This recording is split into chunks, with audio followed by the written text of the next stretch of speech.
The arena on the alien moon Valkyria was filled with roaring voices. Thousands of nobles and warriors sat high in the royal stands, eager to watch the sacred duel. Red banners waved in the hot wind. The ground was dusty, cracked and stained from past battles. At the center stood Princess Urel, proud and fierce. She wore silver armor that sparkled in the sun. Her long violet hair was tied in a braid, and her golden eyes watched the arena with confidence. Beside her stood her champion, Gorek, the Stone Fist, a 7-foot alien warrior with black skin like rock and muscles like iron. He had never lost a fight. His hammer was as big as a human's body. When he stepped forward, the ground shook. Across the arena, walking calmly, was the challenger, a human named Kale Draven. He looked small next to Gorek. No armor, only a long black coat and a silver blade hanging from his side. His face was quiet, calm. Too calm, some thought. His eyes didn't show fear, only focus. The crowd laughed. Many shouted insults. Foolish human. Dead meat. He'll be split in half before the bell stops ringing. Princess Urel smiled. She leaned forward and said, "Let the duel begin." The bell rang. Gorek roared and charged like a storm. His hammer came down with a sound like thunder. Kale didn't move at first. Then, he stepped to the side. Fast. Too fast. The hammer missed. Before Gorek could lift it again, Kale was already behind him. One clean motion. Slice. A flash of silver. Blood sprayed into the dust. The entire arena fell silent. Gorek didn't scream. He simply stood, then slowly fell to his knees, then to the ground, cut cleanly in half. Princess Urel stood frozen, her mouth opened slightly. Her champion, her pride, was dead. In one strike. Kale wiped his blade and calmly sheathed it. He looked up at the royal box. His voice was firm but respectful. "I claim my right." Gasps echoed across the arena. One of the nobles shouted, "What right?" Another said, "Is he serious?" But Urel had already turned pale. Her breath caught in her throat. She looked at her advisors, her face no longer proud, but shaken. One of them stepped forward, whispering into her ear, "The law is ancient, but it is real." She looked down at Kale again. The advisor spoke louder, for the court to hear.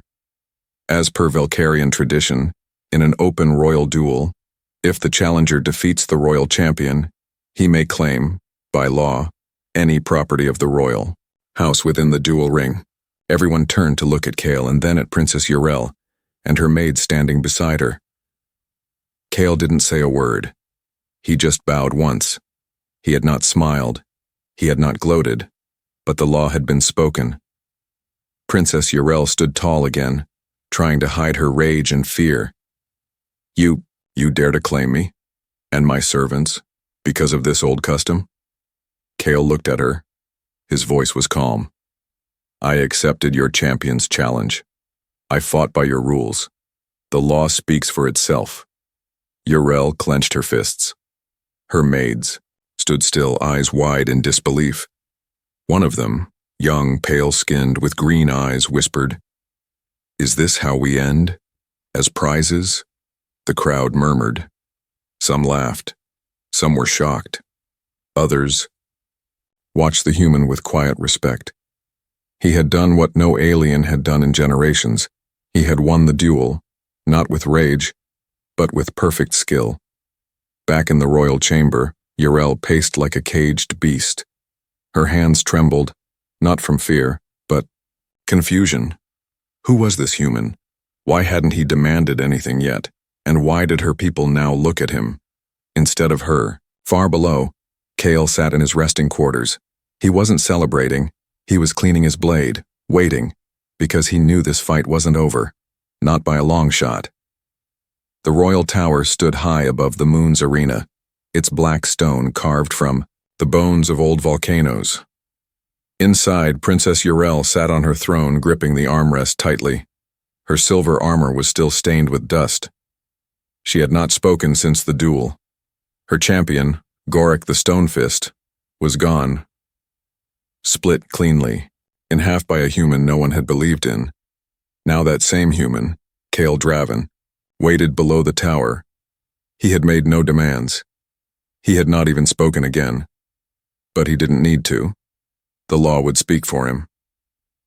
Yrel's chief law scribe, an old alien with 3 silver eyes, walked forward with a scroll in his hands. He knelt and opened it before the court. "High Princess," he said carefully, "we have reread the Code of Ancient Trial. The result is unavoidable." Yrel's voice was low. "Read it aloud." The old scribe nodded and began. "In accordance with Article 9, Section 2 of Royal Combat Law, if a challenger defeats a chosen royal champion in fair blood duel, and the royals' bond was staked openly before the crowd, the victor may claim any extension of the royal's personal household, including wards, handmaidens, and the royal herself, should such terms be named." The words echoed like thunder in the silent hall. Yrel's face darkened. It was just tradition. No one ever meant to follow it. "But you announced the bond before the duel," said one of her advisors. "You said my champion fights for me and all that is mine." A mistake. A single sentence. Spoken with pride. Now, it was law. In the lower chamber, Kale waited. Not like a conqueror, not like a beast, but still, calm, silent, focused. When the guards entered, they didn't chain him. They bowed. He raised an eyebrow. "That's new." "You are being summoned," one guard said. "By the High Princess herself." Kale stood slowly. He put on his coat. His sword remained at his side, not drawn, not needed. When he entered the royal chamber, all eyes turned to him. Yrel sat on her throne like a carved statue, cold and perfect. The hall was lined with nobles, warriors, and her personal maids, young alien women in soft royal cloth. Some of them looked at Kale with fear. Others with curiosity. One, the youngest, kept her eyes locked to the floor. Kale stood in the center. No fear, no bow, just silence. Yrel finally spoke. "You won your duel. You earned your right." Her voice was calm but sharp like a blade. "What now, human? Will you chain us, parade us through your cities, take us as pets?" Kale raised an eyebrow. "I didn't fight for slaves." She narrowed her eyes. "Then why claim us?" "I didn't claim anyone," Kale said. "The law claimed you. Your law." Whispers filled the room. Yrel stood from her throne. She walked slowly toward him, her boots clicking on stone. When she was close, she looked up at him. He was only slightly taller, but the distance between them felt wider than stars. "Then say what you want," she said. "Speak your price. Be done with it." Kale looked at her, then at the maids behind her. He saw their fear, their silence, and then he spoke words no one expected. "I want nothing." A hush fell over the chamber. Yrel blinked. "What?" "I want nothing," Kale repeated. "You are not my property, not my prize. The duel was your custom. I played your game. I won." "That's enough," the nobles gasped. "Then why come here?" she snapped. "To see if your world keeps its word," Kale said. "You do." He turned to leave, but before he could walk away, the youngest maid, Lyra, stepped forward. Her voice shook. "My lady, if he does not claim us, we are nothing. The law marked us. No noble will marry us. No house will take us. We are concubines by name now, even if untouched." Kale stopped. Yrel turned to Lyra. "You don't speak without permission." But Kale raised a hand. "Let her speak." Lyra looked at him. Her voice was soft. "You saved your honor, but you broke our future by winning, whether you wanted to or not." Kale nodded slowly, then turned back to Yrel. "I can't undo your law," he said, "but I can choose how to carry it."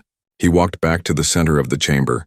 Then loud and clear he said, "From this day forward, you and your house are under my protection. Not my ownership. No hand will touch you. No mouth will shame you. Let the galaxy know. I did not take slaves. I earned family. Even the cold nobles couldn't hide their shock. Yrel looked at him, silent, confused. Something inside her cracked. It wasn't weakness. It was something different. Princess Yrel sat at her long dining table, untouched food before her. The grand chamber was too quiet. No servants poured wine, no music played. Even her maids were silent, waiting for her mood to shift. She hadn't spoken since the human, Kale. Draven left the throne room. He didn't chain them, didn't touch them, didn't even want them. He walked away like it didn't matter. But it did. And that confused her more than anything. That morning, a sealed message arrived from Kale, written by hand. Simple words. You and your attendants are free to remain in your palace quarters. You will not be summoned. You are under my protection, only in name, but if you wish to leave, I will not stop you. Kale Draven. Yrel read it 3 times, then crumpled it. He mocks us, she said sharply. He claims us by law and then throws us crumbs of fake mercy. Her most loyal maid Aisha spoke softly. Perhaps he truly means it. Yrel's eyes snapped toward her. No male takes without wanting something. But she had no proof to back that, not this time. The next day, Kale invited her court to the Mid-Sun Gardens, a place where nobles met to discuss politics.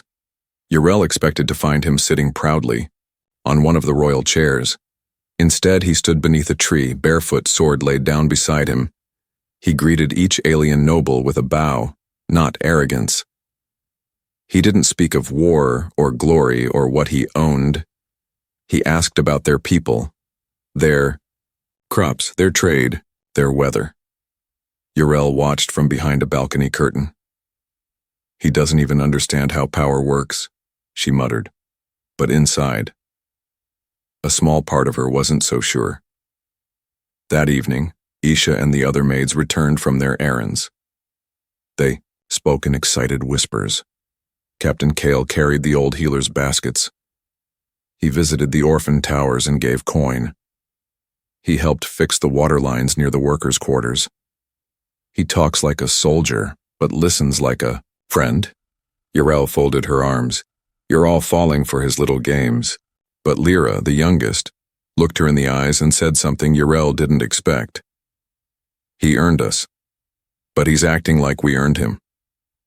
That night, unable to sleep, Yrel went to the practice grounds. To clear her mind. To hit something, Amaoi found Kale already there, swinging a wooden staff in the moonlight. She stayed in the shadows and watched. His moves were clean, controlled. No show, just strength. Then suddenly, he stopped. I know you're there, princess. She stepped out. Her voice was sharp. You watch my kingdom like a hunter watches prey. Kale turned calmly. You mistake caution for control. I've hunted enough to know the difference. She picked up a practice blade. Fight me, he nodded once, and they did. They danced across the sand, steel clashing with wooden blades. She was quick, fast with her feet, sharp with her elbows. But Kale moved like water. He blocked, dodged, and never struck too hard. She gritted her teeth. Why don't you fight for real? He answered between blocks. Because you're not my enemy. She spun and struck again. Then what am I? He didn't answer.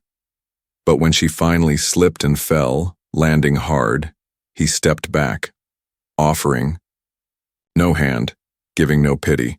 She stood up on her own. You're confusing, she said, brushing off dust. And that makes you dangerous. I could say the same about you.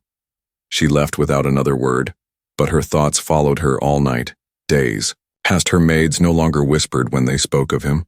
They laughed freely when Kale passed by.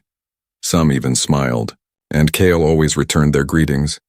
Yrel watched this unfold. She had trained her maids to obey her, yet now they respected him more than feared her. Not because he demanded it, but because he gave them something she never had. Choice.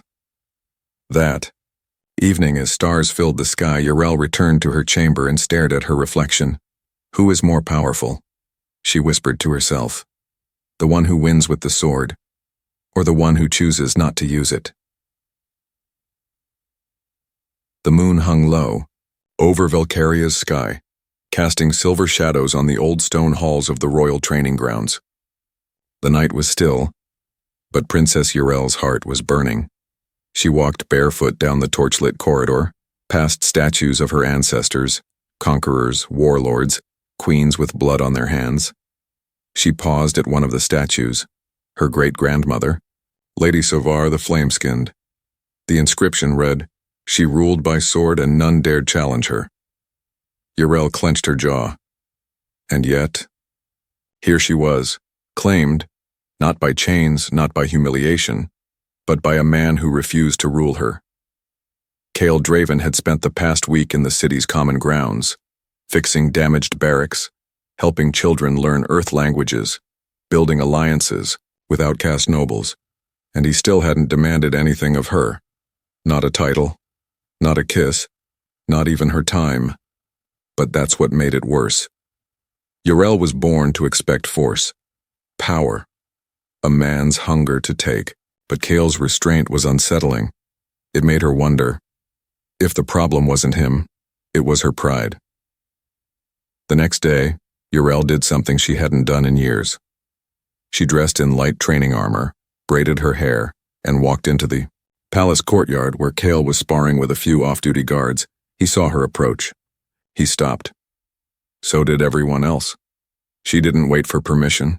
She drew her wooden blade and tossed a second one at his feet. "You've taken my house by law," she said.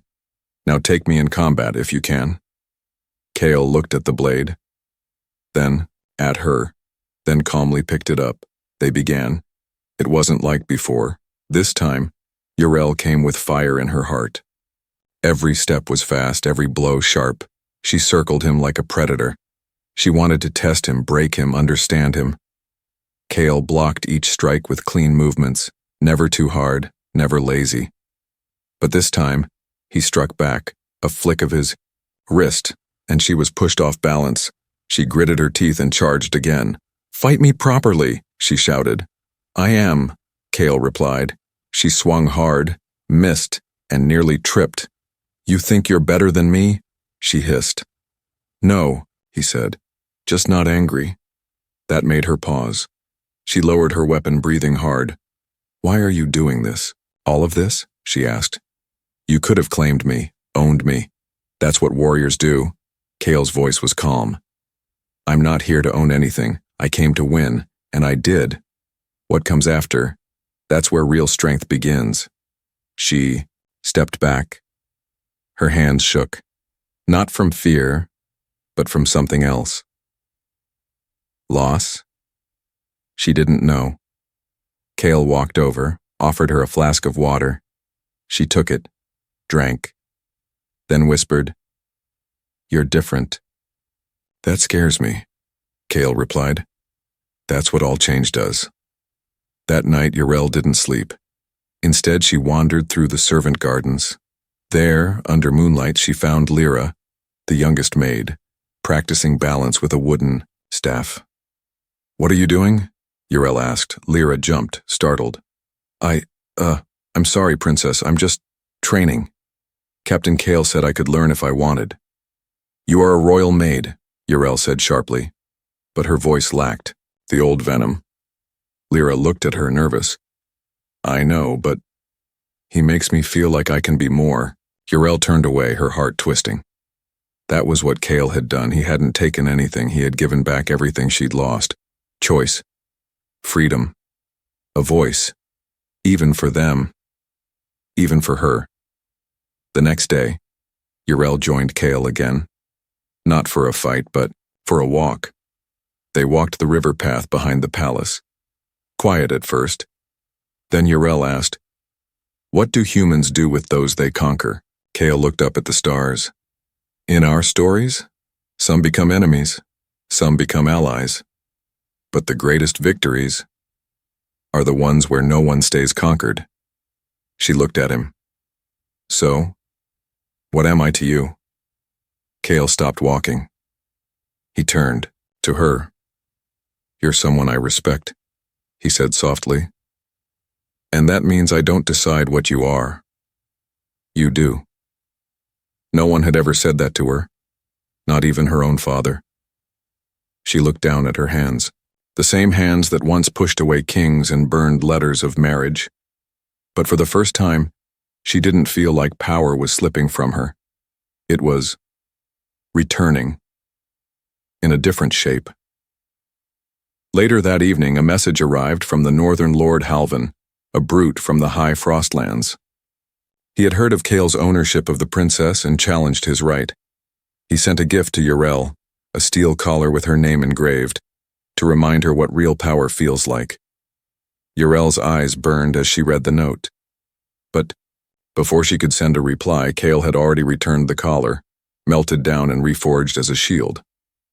A message sent with it. I do not keep women behind chains. I fight beside them. Kale Draven. That night, Yrel stood on her balcony.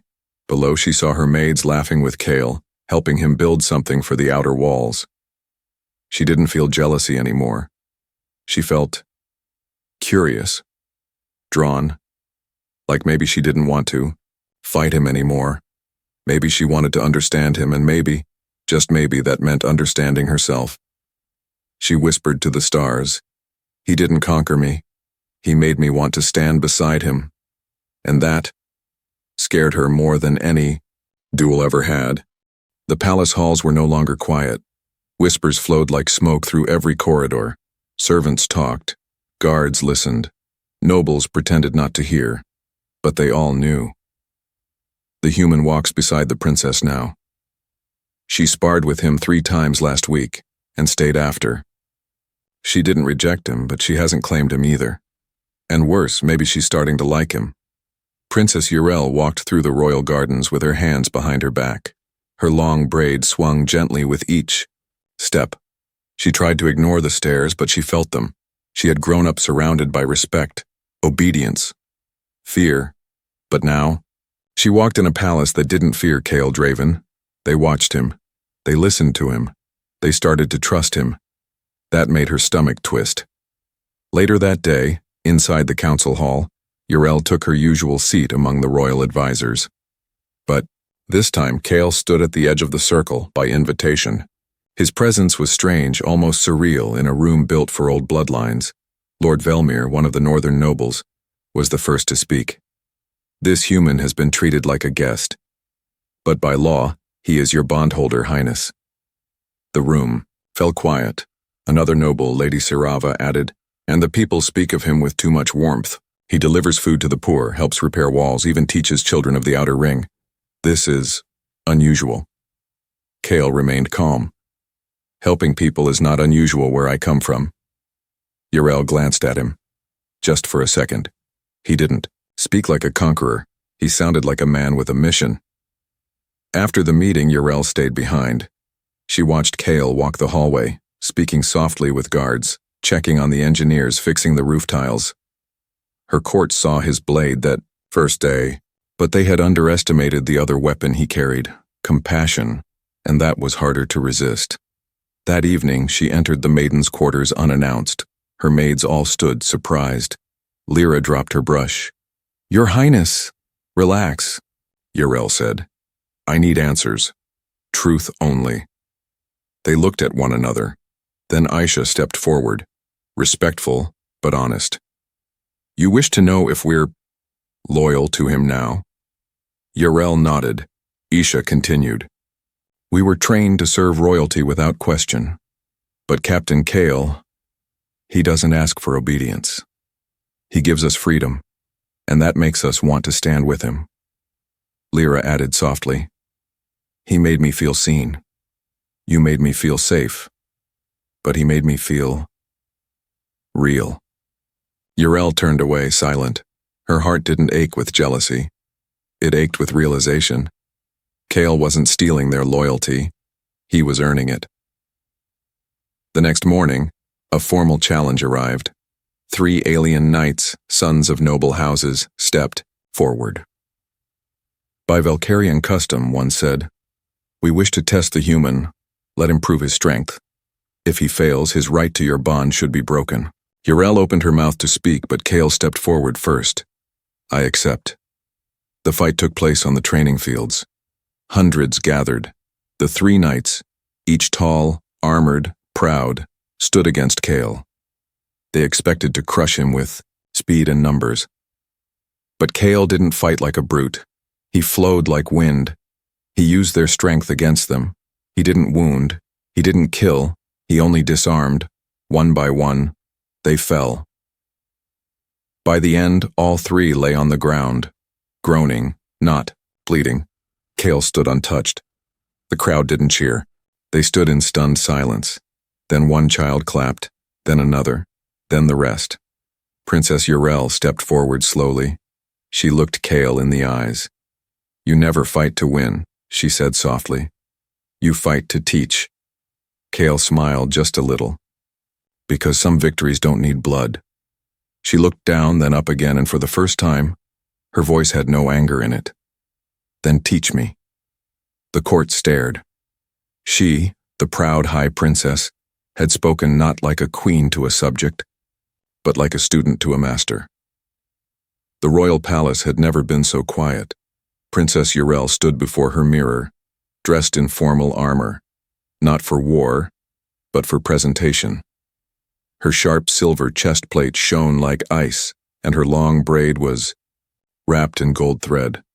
She looked powerful, perfect, untouchable, but inside, she was a storm.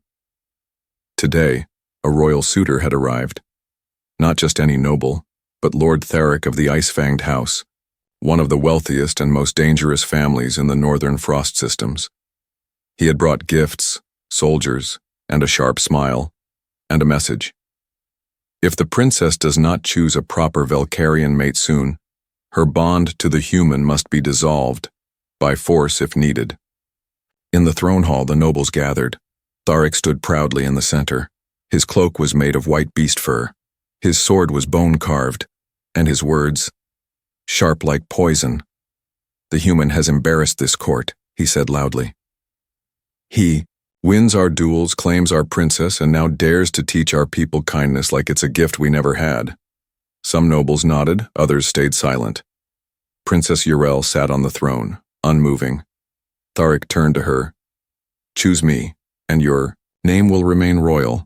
Your bloodline will stay pure. Reject me, and the empire will question your rule." The doors opened behind them. Kale Draven entered. Not dressed for battle, not armed. He wore a simple black tunic and leather gloves. No crown, no titles. But still, the room shifted when he stepped in. Even Tharic's soldiers tightened their grips. Yrel's eyes met Kale's. She expected anger, but saw calm. She expected pride, but saw something else. Sadness. Kale walked to the center and bowed slightly. "I don't want her throne," he said. "I never wanted her bond, but if you insult her again, you'll leave this hall with broken teeth." Gasps filled the court. Tharic laughed cruelly. "You threaten a noble in front of royalty?" "I speak to a coward," Kale said, stepping closer. "One who hides behind laws and fear." Tharic reached for his sword, but Yrel stood. "Enough." Her voice echoed across the chamber. She looked at Tharic, then slowly at Kale. Then she said what no one expected. "I was given to him by law, but today, I give myself by choice." Silence. Not a sound in the room. Even Kale looked shocked. Yrel stepped down from the throne, walking toward him. Her boots echoed on marble. Her armor shimmered. She stopped just inches from him. "I watched you fight, but you never tried to conquer," she said. "I saw you win, but you never tried to rule. You treated my maids with respect. You gave to the poor.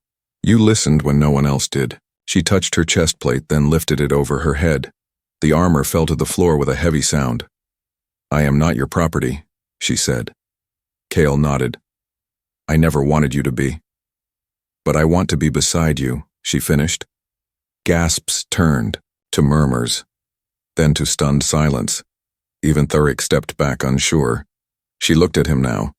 You can take your beasts and go back to your ice castles. The people choose who leads now, and they're watching you lose to a man who never even raised a sword. Later that night, the stars above Valkyria seemed brighter. In the garden behind the palace, Yrel and Kale sat side by side. She held a goblet of fire wine. He sipped water. They didn't need words. But still, Yrel whispered, I didn't do it to please you. I know, Kale replied. That's why it matters. She smiled, soft, real, free. High above them, nobles watched, from their towers. One said, She's fallen for him. Another replied, No, she rose with him. The empire had been silent for too long, too quiet, which in Valkyrian politics meant only one thing. Something terrible was coming. Princess Yrel stood on the palace balcony, arms crossed, wind blowing through her now unbraided hair. She wore no crown, no armor, just a simple dark cloak, one she had borrowed from Kale. It smelled like dust, fire, and him. Below her, the city looked peaceful, but scouts had already confirmed it. An imperial fleet had entered orbit, sent by her father. 3 days ago, she had publicly declared herself bonded, by choice, to a human warrior named Kale Draven. 3 days ago, she had ended generations of noble tradition with just one sentence. He never claimed us, we choose him now, and now they were going to test her words with war. Inside the war room, the nobles gathered, arguing like frightened birds. She has dishonored our name. She threw away a dozen suitor alliances. The Emperor will burn us all. And yet, not one dared say it directly to her, because behind Yrel stood Kale, calm, tall, and ready. His presence alone made seasoned warriors choose their words more carefully. She raised her hand, silencing them all. We will not prepare for war, she said. We will prepare to speak. A noble shouted, We cannot talk to warships. Kale's voice was low but strong. Then we'll make them listen. That evening, as the Empire's flagship hovered above the capital city, a single dropship landed in the outer square.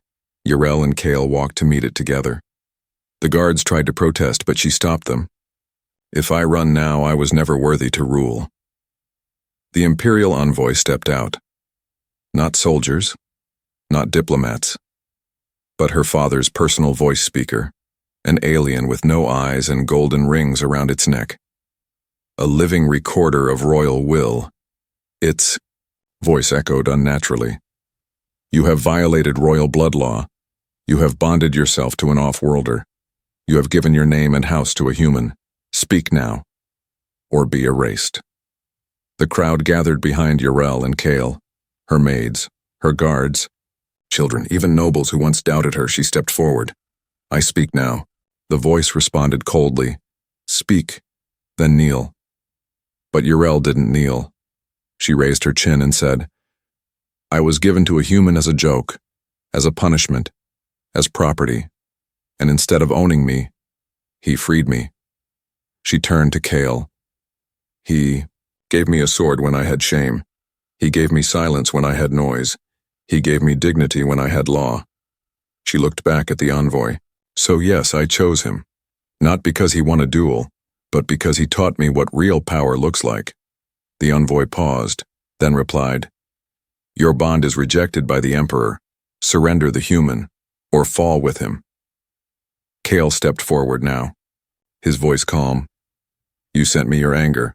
We send you our truth. He took something from his coat, a scroll, signed testimonies from the people of the outer sectors. Letters from workers, teachers, orphans, even nobles. All saying the same thing. Kale Draven is not a conqueror. He is a servant who leads. He is a warrior who protects. The envoy hesitated. One of its gold rings cracked. For the first time, it didn't know what to say. Behind them, more people began stepping forward. Isha, the oldest maid. He taught me my voice matters. Lyra, the youngest. He helped me train. Now I protect others. A noble. I watched him speak to workers, like kings. Even guards began lowering their weapons. Some knelt before Yrel and Kale, not as rulers, but as symbols. The envoy's rings began to fall one by one. Its voice stuttered. Too many.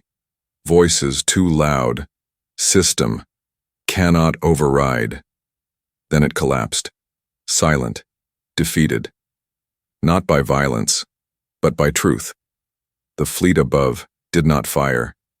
Instead, slowly, it turned away. No war came. No fire rained down. Because the Emperor heard the one thing he feared more than rebellion: unity. 3 days later, a new royal decree was announced. Not from the throne, but from the people's circle. Yrel and Kale stood together before the world. We are not bonded by ownership, she declared. We are bonded by choice, by growth, by change. The people cheered. The law was rewritten.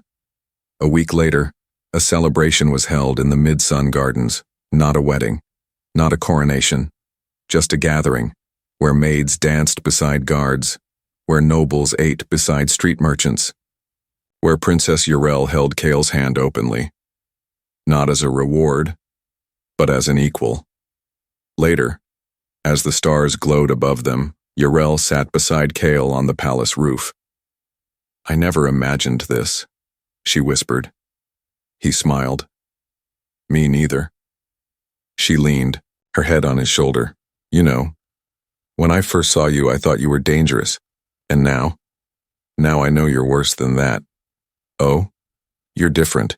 They both laughed. The moon above Valkyria shone brighter than ever, and down below a new empire was being born. Not of fear, but of freedom. Because in the end, she was never just a concubine, and he was never just a warrior. They were a flame born from dust and silence, and their bond, forged in honor, sealed by choice, would change the stars.